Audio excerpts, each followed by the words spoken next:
Have you ever, wanted food that's just truly delicious, but also actually like genuinely good for you? Yeah, that age-old question. Exactly. Well, today we're digging into that whole idea through Patti LaBelle's book Lite Cuisine. The one with the subtitle, Over 100 Dishes with To Die For Taste, Made with To Live For Recipes. Right, and what's amazing about this book, it's really not just about elite recipes, is it? It's more like a whole new way of looking at healthy food. How so? Well, she frames it not as like a sacrifice, but Yeah. actually a deeper way to show love, Hmm. for yourself, for your family. It's about the joy you put into it, not just the ingredients. That's a great way to put it. Yeah, and this deep dive, we're really going to unpack how Patty and her co-author Laura Randolph Lancaster, how they took everyday meals and made them these elite masterpieces. Mm-hmm. And it all comes from her own life, right? Really Yeah. personal stuff. Totally. And this deep belief she has that food, fundamentally, it's about love. So our mission here is to pull out the key insights, the nuggets of wisdom from her story. Giving you kind of a shortcut to understanding this balanced way of eating she developed. Exactly. Full of surprising facts, some really heartwarming stories too. Let's get into it. Okay, so Patty's whole food philosophy, it really boils down to something simple but powerful. Food equals joy. Food equals love. Simple words, but deep meaning. Absolutely. It's about the whole process, cooking it, eating it, getting it ready, and maybe most importantly, sharing it. And you see the roots of this in her childhood, right? Back in Philly. Oh, definitely. She said she was basically attached to her mother's apron strings, always in the kitchen with her mom, Chubby, and her adopted Aunt Naomi. Always sneaking tastes, trying to figure out their secrets. Yep, exactly that. You get this great image of her as a kid. I love the story about the shed, too. Playing pretend. Huh, yeah. Turning the backyard shed into her own internationally famous restaurant. Where she was both the star chef and the singing star. See, it was all intertwined right from the start. Food, performance, joy. It was all one thing for her. So, okay, beyond just the idea, what were the actual, traditions, the things that really cemented this food is love idea in her family? Well, those Sunday feasts were apparently legendary. Her mom, Chubby, would put on this huge all-you-can-eat buffet For the whole neighborhood. for the whole neighborhood. And she says everything you ate was on the house. Just incredible generosity. Wow. And even after her parents separated, her dad kept cooking for them. Yeah, her father, Daddy, he kept making breakfast for Patty and her sisters every single weekend. Talk about a consistent act of love, showing up through food. That really says something. It wasn't just her parents either, was it? Her aunts were key, too. Oh, absolutely. Hattie Mae and Josiah May. Patty says they basically invented the food love school of thought. What did they do? Get this. If someone in the neighborhood was sick, they'd feed their family and friends for a whole month. A whole month. Wow. That's Yeah. that's putting the comfort in comfort food big time. Right. It just reinforces Patty's whole point. Cooking isn't just about filling people's stomachs. Yeah. It's also about filling people's spirits. Yeah, bringing folks together around a table Yeah. for love and laughter and camaraderie and companionship. You really feel that belief coming through. And this passion, it wasn't just some childhood thing she grew out of. Cooking is like right up there with singing for her. Second only to singing, she says. Maybe just slightly less than eating. Ah, exactly. Yeah. And apparently when she travels, forget the fancy gowns sometimes. It's the hot sauce and electric frying pans that get packed first. You got it. She literally says she'll leave a gown behind before her pans. That's dedication. And I love that comparison she makes. Finding a great pan is like finding a great man. It is pretty funny, isn't it? Takes time, takes knowledge. Both need to simmer or sizzle with just the right amount of heat. Uh-huh. And be super high quality without being super high maintenance. She calls it LaBelle's Law. That's right.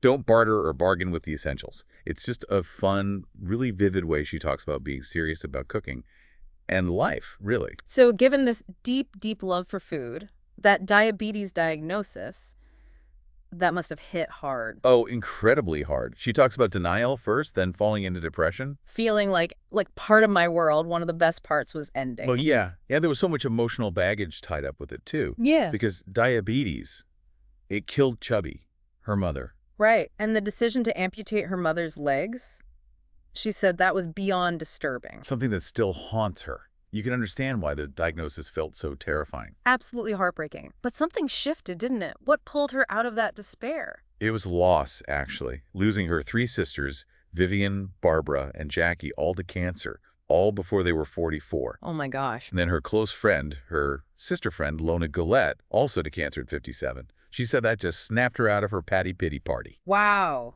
That's intense motivation. It really was. She realized, okay, diabetes doesn't have a cure, but it could be managed. You could still live a full, active life. And that realization became the spark for Lite Cuisine. Exactly, like a sequel to her first cookbook. Mhm. But this one came from a really urgent place, needing to change how she cooked and ate. But crucially, without sacrificing the taste she loved. Yes, as she famously put it, I'm a rice pudding, not a rice cake kind of girl. Yeah. She wasn't going to eat bland food. So how does her very personal journey translate into something useful for, for everyone else? Well, it comes down to what the health experts told her, and this is key. They said the way we eat is central to the health and well-being of every single one of us. Not just diabetics. No, not just overweight people, everybody. Full stop. And they linked weight gain to all these serious diseases. Right. High blood pressure, heart disease, diabetes itself, strokes. And they gave her this really scary prediction. The one about almost everyone in the U.S. being overweight by 2030. That's the one. Really alarming stuff. So for us listening, maybe trying to figure out our own health, what's the takeaway? The main thing is, this book is not positioned as a diabetic cookbook. She's very clear on that. Or a diet cookbook either. Right. It's for, in her words, people who, like me, want to eat healthier food that tastes great. It reminds me of that advice she got as a kid. Oh, yeah. Which one? Treat your body like a temple, not an amusement park. Ah, yes. That's a good one. Sums it up pretty well. And what really impresses me is how practical she made it. It wasn't just Lite in name only. No, definitely not. Yeah. She brought in the American Dietetic Association, the ADA. Right, to get proper nutritional breakdowns for every single recipe. Exactly. So you get the full nutritional analysis, diabetic exchanges, and carbohydrate choices. Which is huge if you are managing blood sugar, right? Having Yeah. those specific exchanges and carb count. Incredibly helpful. Yeah. Makes it really usable, really empowering. And they were meticulous, weren't they? Calculating based on the first ingredient listed, figuring out absorbed marinade. Oh, yeah. They even specify that optional ingredients aren't included in the counts. That level of detail shows she was serious about giving people reliable info.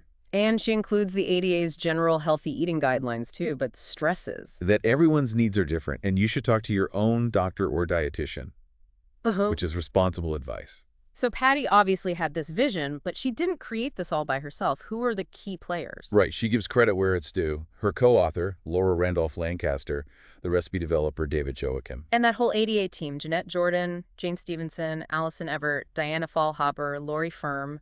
And the foreword by Dr. James R. Gavin III, that's pretty powerful too. What stood out to you there? Dr. Gavin talks about this revelation in medicine that diet and exercise are often the first line of defense. Before pills, before surgery. Right.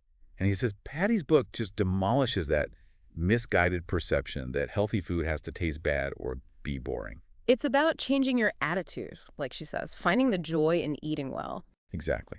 And what makes the book so engaging is how many recipes are linked to.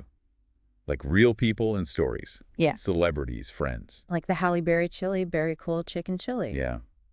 And it's a shock to many that Halle Berry is diabetic. Patti mentioned she even went into a diabetic coma once. Wow, I didn't know that. Patti uses it as a prompt, like, hey, go get tested. And the recipe itself is healthier ground chicken, no salt-added tomatoes. Then there's Luther Vandross's Italian chicken soup. The story behind that is so sweet. Isn't it? Him cutting school to see Patti LaBelle and the Bluebells back in the day. And ending up as vice president of their fan club. Full circle. And his soup recipe, it reflects his own move towards healthier eating later in life. Ground chicken, low-sodium stuff. Shows her friends were on that journey, too. And talk about fancy. Danielle Boulud creating a recipe just for her book. Yeah, the chilled spring carrot soup with lobster and lime. Sounds amazing. A real putting on the Ritz affair, as she calls it. But then Patti tweaked it, right? Swapped the heavy cream for fat-free half and half. Made it lighter, more accessible. And she sang at a benefit gala at his restaurant. That's quite the connection. It really is. So when you see these names, Halle Berry, Luther Vandross, Danielle Boulud, what's the deeper message, do you think? Is it just name-dropping? I don't think so. I think it's showing that this isn't some niche thing. Healthy eating, making better choices. It touches everyone. Famous people, regular folks. Yeah, it makes it feel more universal, more achievable, maybe. Like if they can adapt, maybe I can too. Exactly. It normalizes it, makes it feel less intimidating. And the most powerful stories are often the most personal ones, aren't they? Like her own cheesesteak story. Oh, with her friend Lona Galette. That one really got me. So close as childhood. Yeah. Sharing those Philly cheesesteaks. And then Patty being listed as Patsy Holt, her childhood name, at Lona's funeral. That's deep friendship. It really is. Yeah. And it puts into context why those late-night cheesesteak runs had to stop. It wasn't just about calories. It was about honoring that love, that memory, by taking care of herself. That makes sense. And the pass-it-on pork crown roast story with her friend Claudette. Yeah, that quote is powerful. Friends and family should always come first. They don't read your resume at your funeral. Whew! That hits home. Right. Gives a seemingly fancy special occasion meal so much more weight. It's about priorities, about love, not just impressing people. Though she does give tips on impressing people with the presentation. Foil on the bones, the fat separator. Huh. Well, it can be about love and look fabulous, right? True. Speaking of love, the dessert chapter. That dedication is so touching. To her father, Daddy, yeah. Describing him as unusually dreamy and uncommonly sweet. Just like his cooking, apparently. Spoiling her rotten, making cinnamon rolls that would make you hurt yourself. You get such a sense of him. And that story about him walking from Atlantic City back to Philly. Just pure, stubborn independence. Exactly. And he was one of the first ones to tell her she had talent, right? Believed in her star pipes way back when. You can see how his belief shaped her. So, okay, the big question for this chapter. How do you make desserts light without them tasting, well, sad? Uh-huh. Yeah, the ultimate challenge. We'll take the wonderful white chocolate pie. Sounds decadent. It does. Yeah. But it uses fat-free, sugar-free, instant white chocolate pudding mix. Okay. And a reduced-fat graham cracker crust. She even suggests using a food processor for the crust, practical and healthier. So it's about smart swaps. What about something for a bigger group? The very berry trifle, she calls it glamorous as it is delicious. Looks impressive, I bet. Totally. Layers of light pound cake, fat-free, sugar-free vanilla pudding, berries, and light whipped topping. Proof that healthy can definitely be beautiful. And the awesome apple pie. What's the secret there? Besides her aunt's advice about dry, crisp surfaces. Well, she makes it awesome using a sugar substitute. And she does that classic lattice top. But she admits she uses frozen crusts now. Yeah, which is interesting, right? Very honest about the realities of managing diabetes. Sometimes convenience and control trump old-school rules, even her aunt's. It's about what works for her health now. That's refreshingly real. But she still includes a homemade crust recipe. She does. The perfect pie crust. She learned the trick from David Joachim, the recipe developer. What's the secret? It's actually kind of counterintuitive. Handle the dough as little as possible. Less handling. Yep. And keep everything, the flour, the butter, the water, really cold. That's what makes it tender and flaky, apparently. Not overworking it. Huh. Good tip. Even for late baking. Shows that good technique still matters. So we've covered a lot of ground here with Patti LaBelle's Lite Cuisine. What's the big picture, the main takeaway for everyone listening? I think it really boils down to this. Our personal stories, our health scares, the love we have for family, all of that stuff can totally reshape how we approach food. Yeah. It's not just about counting calories. It's about finding joy, finding amazing taste in choices that are better for us. Exactly. Proving that leat doesn't have to mean less flavor. It can actually mean, more life, more vitality. Patty's journey really drives home that figuring out our relationship with food, it's a process, isn't it? It changes over time. Definitely. Influenced by where we come from, what happens to our bodies, who we love. It's about being resilient, adapting those traditions we cherish without losing what makes them special. It really makes you think about how every meal can be like an act of caring for yourself, but also connecting with others. So here's something to chew on, maybe. Okay. If food truly is love, like Patti believes, how could making more conscious choices, late choices, loving choices in your own kitchen, and maybe in your life overall, how could that build a richer legacy? Something meaningful for you, for the people you care about, that goes way beyond just what's on the dinner plate. That's a really interesting thought to end on, something to definitely think about.